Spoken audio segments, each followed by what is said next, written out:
How do you deal with that as a family? Well, we don't, in many respects, need to deal with it. Princess Anne did not raise her voice. She did not need to. Standing before a sealed table of royal inventories, she delivered one devastating sentence. Camilla's final claim to the historic crown jewel collection had been formally rejected, permanently and without appeal. King Charles remained motionless, as the decision settled over the room, but the Queen Consort's expression changed instantly. What had begun as a private request for recognition had ended as a public confirmation that she would inherit nothing. Before we go deeper into what this really means for the royal family, make sure to subscribe so you don't miss a single update. Camilla sat opposite Anne as the final inventory was opened. The Queen Alexandra Diamond Circlet, a fictional historic jewel set assigned to royal ceremonial use, would remain attached to the crown rather than become anyone's private property.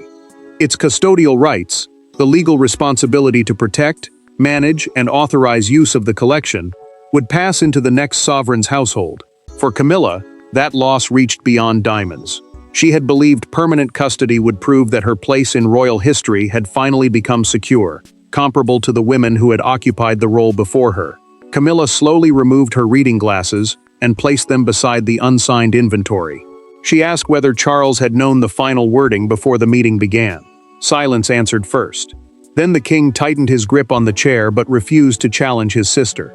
His stillness wounded his wife more deeply than Anne's ruling, because it suggested he could not, or would not, defend the legacy she had hoped to preserve. Anne then explained that her authority was not ceremonial. The Princess Royal, the monarch's sister entrusted here with recording the determination, revealed through the signed ruling that the senior jewel custodian, the sovereign's legal advisor, and Charles himself had approved it. She had not entered the room to bargain. She had come to place the decision permanently on record. The final page carried the sharpest blow.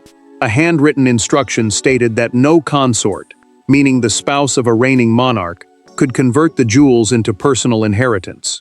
Camilla's name appeared inside the modern clarification, making the exclusion direct and unmistakable.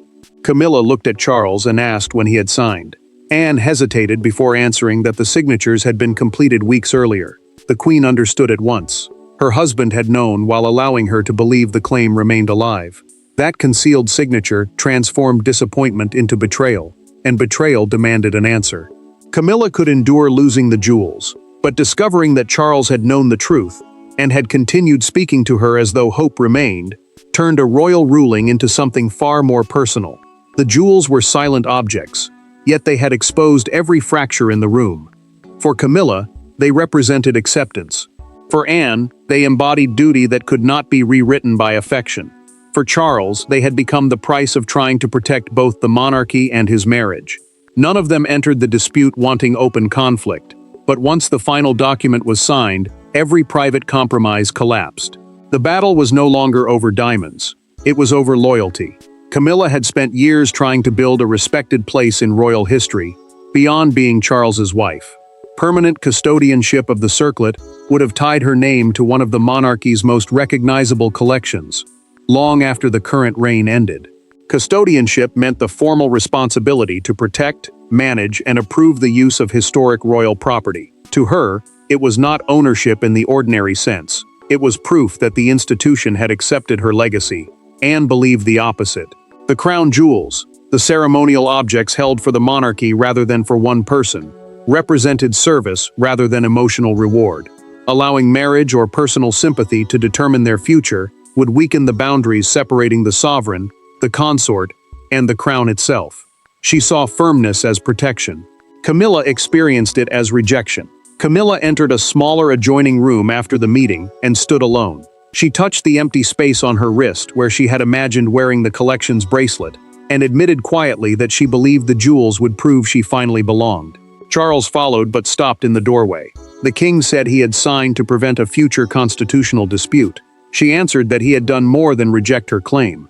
He had watched her prepare emotionally for a victory he knew would never come. Anne later explained to her brother through a private documented conversation that William had requested complete clarity over which historic pieces would pass with the crown.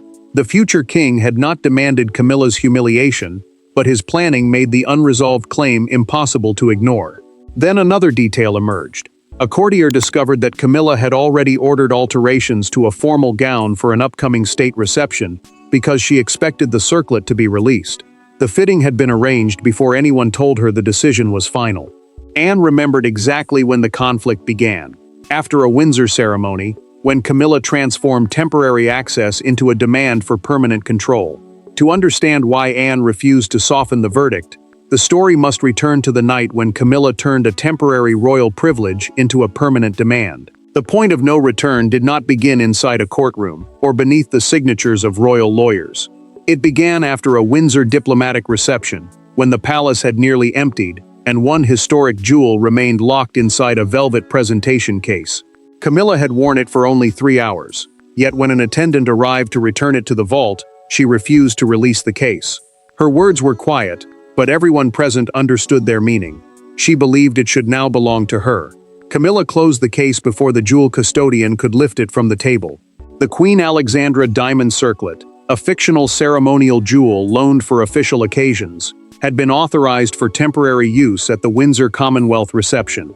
Such permission allowed a royal consort to wear an historic piece, but it did not create ownership. She told the custodian that the circlet should remain under her personal control for the rest of her lifetime, forcing him to ask whether she meant continued access or private inheritance. Anne entered while the custodian still waited. The princess saw the closed case and asked Camilla to release it. She refused. Decades of scrutiny, ridicule, and carefully rationed acceptance, the queen said, had earned her more than borrowed symbols.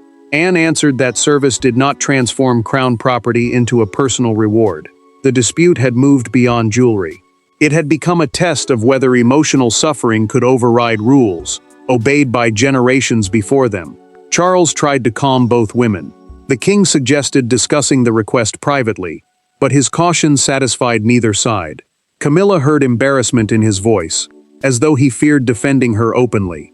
Anne heard hesitation, and that hesitation convinced her that affection might soon weaken an institutional boundary. The crown's ownership meant that the jewels belonged to the monarchy as an enduring office, not to the individual currently permitted to wear them. Camilla then made the sentence impossible to dismiss. She wanted the circlet listed among the personal possessions intended for her future household.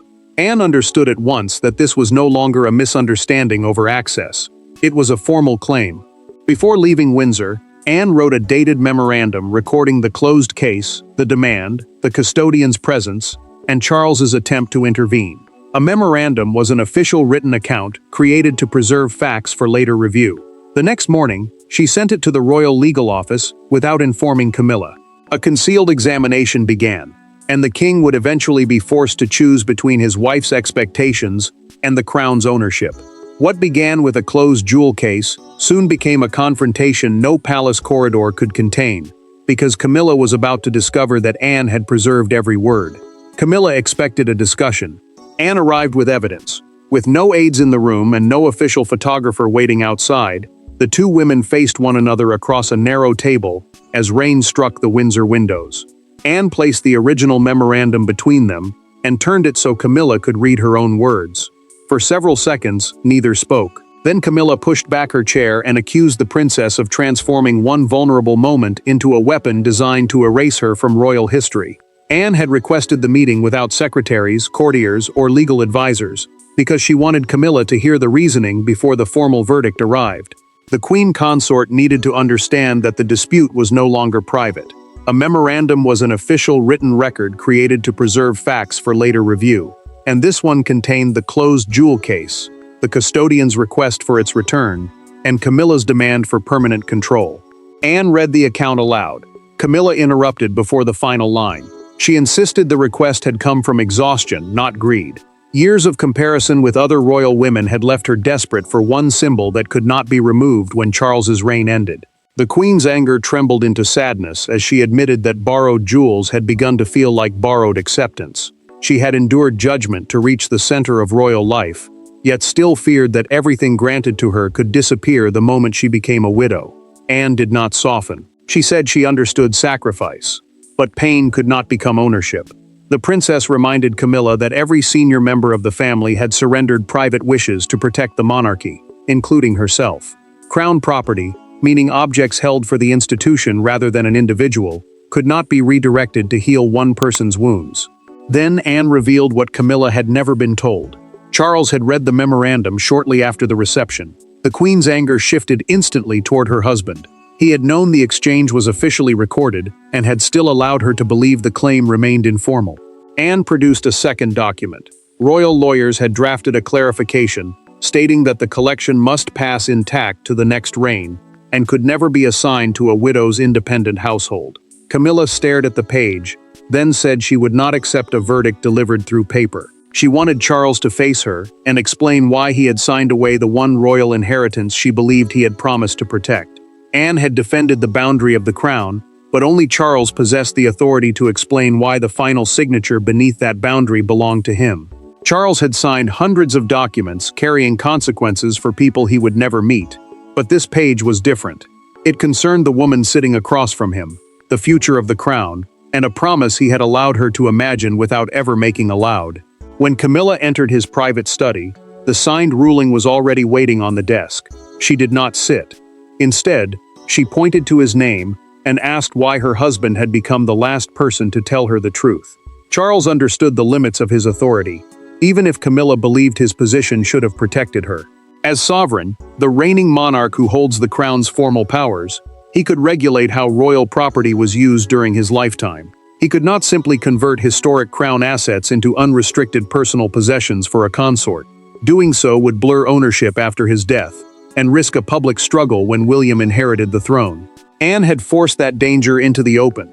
The Princess Royal did not own the jewels or possess the power to distribute them alone.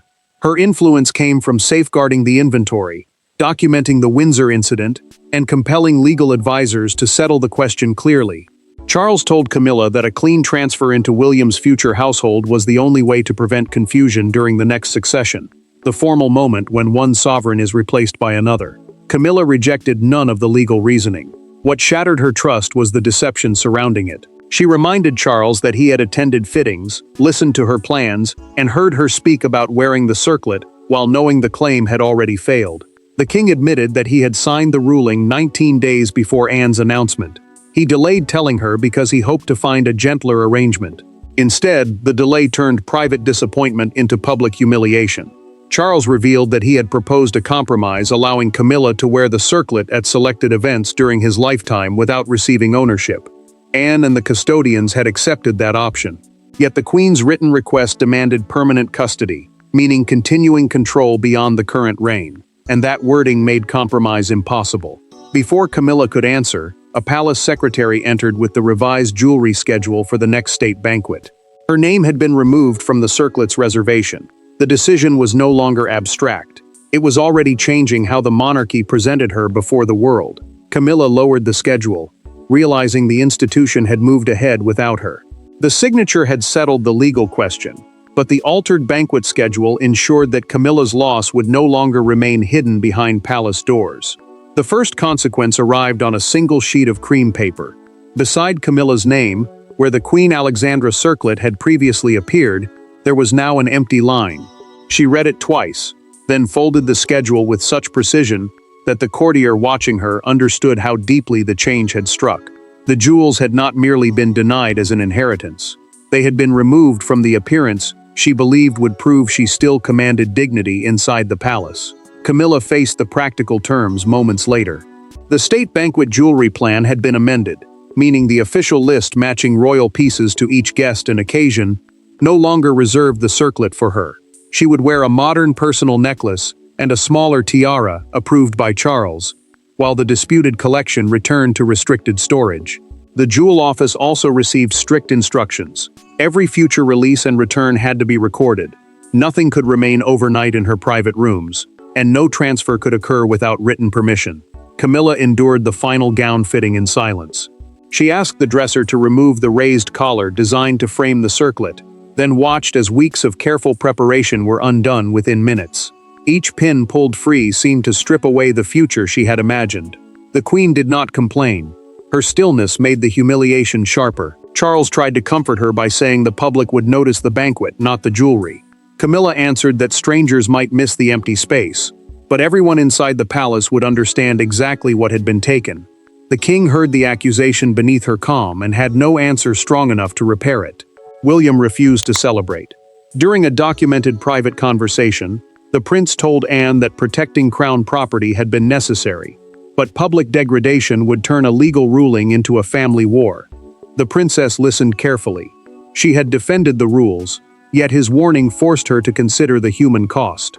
Camilla withdrew from a family dinner that evening, sending word that she felt unwell. Charles later found her fully dressed in a darkened room, unable to face the table. Her empty place made the private fracture visible to everyone waiting below. Anne watched the king return alone, and understood that victory had protected the crown while wounding her brother. For the first time, she wondered whether duty could remain honorable when its consequences left everyone it protected feeling smaller, lonelier, and less certain of one another than ever before. The ruling could not be reversed, yet Anne understood that its emotional meaning might still be changed if she and Camilla met without documents between them. Anne found Camilla in the small morning room with no secretary, no jewel case, and no prepared speech. For the first time since the dispute began, neither woman entered carrying official authority. Anne closed the door herself and remained standing until Camilla looked up. She did not apologize for the ruling. Instead, she admitted that she had underestimated what the rejection would feel like. Camilla answered that losing the diamonds hurt, but being treated as a threat had hurt far more. Anne had left the Windsor Memorandum behind. The princess made clear that the crown's ruling would stand, yet this conversation concerned the human damage caused by the way it had been delivered. The crown's ruling meant the formal decision governing property held for the monarchy rather than for one individual.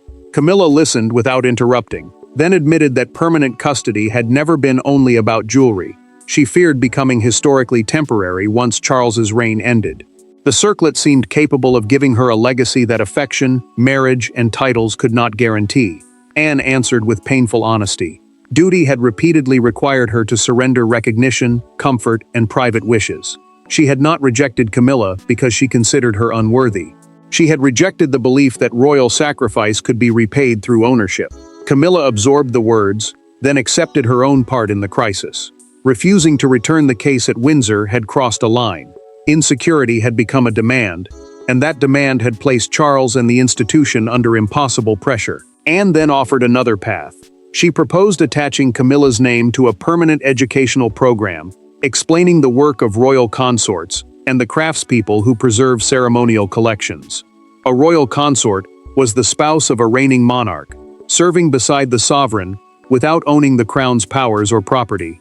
The program would not give Camilla the jewels, but it would give her a lasting role in how their history was taught. Camilla reached for a short statement and signed it in Anne's presence. She accepted that the circlet and its accompanying pieces would remain with the crown. This time, no one forced the pen into her hand. The choice was hers. For both women, that signature carried more dignity than any imposed defeat could. Anne then asked Camilla to attend the state banquet and stand beside her during the diplomatic reception. The gesture would not restore the jewel, but it would prove that rejection had not become exile. Their private agreement changed the meaning of the decision, but the world outside the palace still awaited its own verdict, and one newspaper headline was about to define the story before either woman could speak. By sunrise, the dispute was no longer private. A national newspaper appeared with a front page dominated by a photograph of the disputed circlet, and 5 words printed beneath it: Anne ends Camilla's final claim. Outside Buckingham Palace, tourists raised copies above the barriers, while broadcasters repeated the announcement from temporary platforms. Yet the image that ultimately changed public feeling did not come from the front page. It came hours later, when Camilla stepped from the state car and Anne followed beside her. Broadcasters described the ruling as the final settlement of a long palace dispute over whether historic jewels could ever become part of a consort's private household after a reign ended. A consort was the spouse of a reigning monarch, serving beside the sovereign without personally owning the crown's property. The palace confirmed that the Queen Alexandra collection would remain with the institution and that Camilla had accepted the decision. It also announced an educational custodianship initiative documenting royal consorts and the craftspeople preserving ceremonial collections. Public reaction initially centered on humiliation. Commentators repeated that Camilla had lost her claim, that the circlet had disappeared from the banquet schedule, and that Charles had concealed his signature for weeks. The dispute threatened to become a spectacle about marital betrayal rather than duty. Charles watched the coverage before leaving for the banquet. When a presenter described his wife as defeated, the king switched off the television. Camilla took the remote from his hand and said she would attend because hiding would allow the rejection to become her entire identity. He studied her carefully, then admitted that her courage now exceeded the protection he had failed to give her earlier. The state car reached Buckingham Palace beneath the weight of cameras and shouted questions. Camilla paused near the gates when a woman in the crowd called, "Hold your head high." The Queen turned, offered a restrained nod, and continued with Anne beside her. That small exchange changed the tone. She no longer looked like someone being removed from royal history. She looked like someone choosing how to face it. Anne's chair had been placed near Camilla's during the reception, rather than across the room. The princess spoke to her openly, preventing courtiers from treating the legal defeat as exile. Before entering the banquet hall, Camilla requested that her acceptance statement be released in her own words. She would not allow Charles, Anne, or the press to define her loss. The crown had issued its ruling and the public had witnessed its consequences, but only Camilla's final words could determine whether the moment ended in humiliation or dignity. Camilla's final statement contained no accusation, no appeal, and no attempt to rewrite the ruling. She confirmed that the historic collection belonged permanently to the crown and declared that no personal legacy should depend upon possessing what had been created to serve the monarchy. Charles read the words alone before joining her at the banquet. Anne received the same statement minutes later. In that moment, the conflict ended, not because Camilla had won the jewels, but because she had chosen how to lose them. Camilla relinquished every remaining legal, ceremonial, and personal claim to permanent custody of the Queen Alexandra diamond circlet and its associated collection. Permanent custody meant continuing authority over the pieces beyond the present reign, rather than temporary permission to wear them. Her withdrawal ensured that the jewels would remain intact, transfer into the next sovereign's household without dispute. Charles countersigned the revised inventory, the record listing the collection and its lawful status. Anne documented Camilla's voluntary withdrawal, while the jewel custodian sealed the final determination. No appeal, private arrangement, or future household claim remained unresolved. The conflict that had threatened to divide marriage, family, and institution was closed. Charles approached Camilla after the banquet and spoke without hiding behind duty. He admitted that concealing the signed decision had been cowardly. The king had believed delay would protect her, but instead it denied his wife the chance to confront the truth with dignity. She accepted his apology without pretending the wound had vanished. Forgiveness did not erase betrayal, but it prevented betrayal from defining everything that followed. Anne met Camilla privately soon afterward. The princess told her that surrendering the appeal had required more strength than continuing the fight. Their relationship did not become affectionate, yet respect replaced suspicion. Neither woman needed sentiment to recognize the courage of the other. Camilla's legacy then took a different form. The educational program was established under her patronage, documenting royal jewelry, preservation work, and the responsibilities of consorts. Patronage meant formal royal support for an initiative. Her name became linked to stewardship rather than ownership. The ruling established a principle: historic crown property could not become emotional compensation, marital inheritance, or private reward. Service could bring honor and temporary use, but never personal possession. The circlet returned to the vault, the signatures were completed, and the palace doors closed on the dispute forever, leaving behind a monarchy protected by Anne's resolve, a marriage chastened by truth, and a queen consort remembered not for the jewel she was denied, but for the grace with which she finally released it. Thanks for watching. Please don't forget to like and subscribe, and we will see you in next one.